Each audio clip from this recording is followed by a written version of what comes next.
I just want to share something very, very briefly with you that I hope might illustrate what's been shared this afternoon about our associating with each other, about our sharing life together, but also perhaps encourage us to think as we go forward about how we might be able to do that a little bit more. So, I brought along my chick. Thank you. Thank you, Nigel. I've had this chick for 25 years. I know that because I bought it for my daughter. And as soon as I found out how it worked and what it did, I've used it ever since, and she's never seen it. 25 years later. But there's something wonderful about this chick, because on its bottom, it's got two, what are those things called? Electrodes or something, would you say? Something like that. Something like that. Gizmos. Gizmos. Things. And the idea is this, is that when those two electrodes, or whatever they are, someone tell me what they're actually called, touch, it goes cheep. Oh. Isn't that good? The idea is that you place it on your hand, you see, like that, and then you stroke it. Can you hear that? Oh. Yeah? And I thought about that, and I thought, well, there's a wonderful illustration there. But it's one thing to have one person doing it. Do you think, I thought to myself, do you think it would work if two people formed a circuit? No, surely not. Well, would you like to edit? You're always willing. Would you like to help me? Would you just come here, Helen?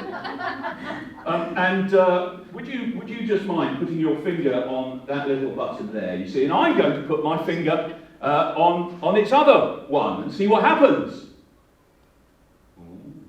Nothing happens. Why doesn't it happen? Because we're not connected. You see, if we're not connected, it doesn't work, does it? But try again. And I'm going to put my finger on there, and then, Helen, would you mind if I touch your forehead? That is absolutely fine. Listen, everyone. Did you hear?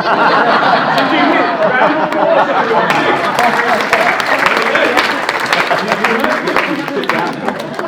And I thought to myself, well, that's all very good, Andrew. But it's only two people.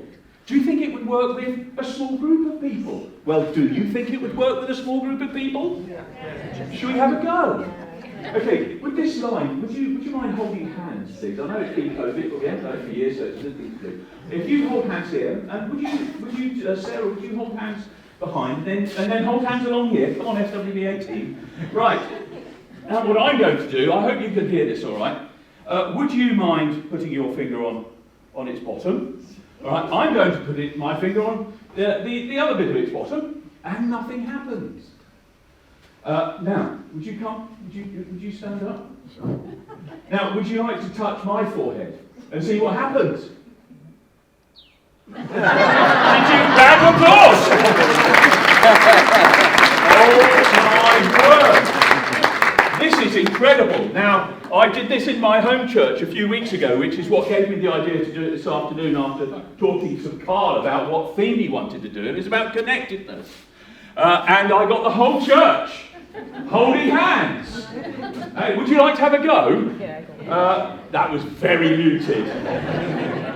So I won't do that, and because of time, we'll catch up a little bit of time.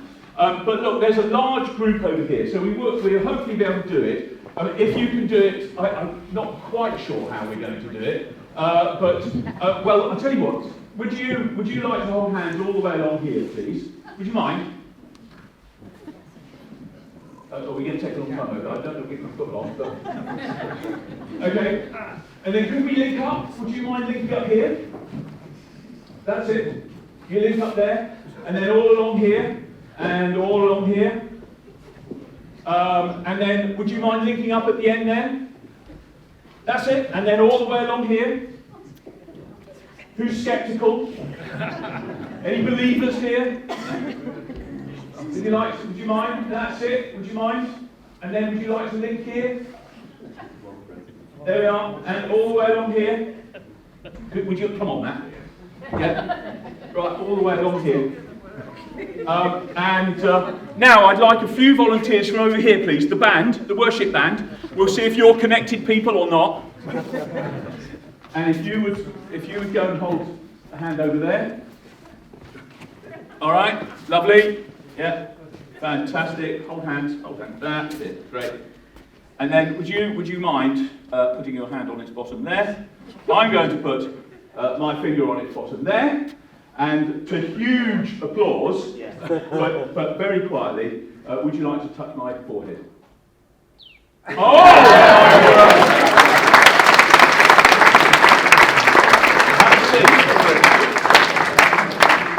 Have a seat. Now, trust me, I don't understand the science. But trust me, we could have gone all the way around the room, everybody in this room, and on and on and on and on, and the chick would have chirped. What's the point? The point is that it only works when we're connected. If at any point in that circuit it's broken because someone doesn't want to hold hands with somebody else, then it won't work. And this only works because we're connected. Church only works because we're connected. And that's what we've been talking about this afternoon, isn't it? And the encouragement is to be connected. Make sure you're connected. Make sure you're connected in your fellowships. Make sure you're connected to other believers in the area. Make sure that you're connected to other churches. Make sure you're connected to the home mission supported and pioneering ministries that are going on in the SWBA. I was privileged to go down to Devonport to see Michael and the work that they're doing through home mission. If we're not connected, it won't happen. It won't work, and yet lives are being changed. So the encouragement from this afternoon, everything we've heard, from the encouragement from my chick here, is remain connected. Be connected. If I had have preached this afternoon, I'd have spoken a little bit about what I think is one of the most inspiring New Testament stories, and it is about Paul and his collection for the church in Jerusalem. And you can find it in 1 Corinthians, 2 Corinthians, Romans 15. Paul writes a lot about his passion to go around the Gentile churches that he's founded in order to raise a collection for the poor believers in Jerusalem. But why is he so passionate about it? It's not just because it's about feeding the poor.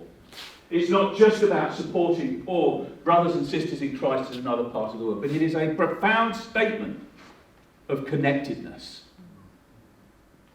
That the Gentile church is connected to the predominantly Jewish church in Jerusalem, hundreds of miles away. So if I'd have spoken any more, it would have been on Paul's passion about making sure that the church was connected. And so there's the message, quite simply this afternoon. Make sure you're connected, remain connected, work hard to maintain the unity of the Spirit in the bond of peace as we support, care for, share our resources with one another across the region. Because without it, the chick won't chirp.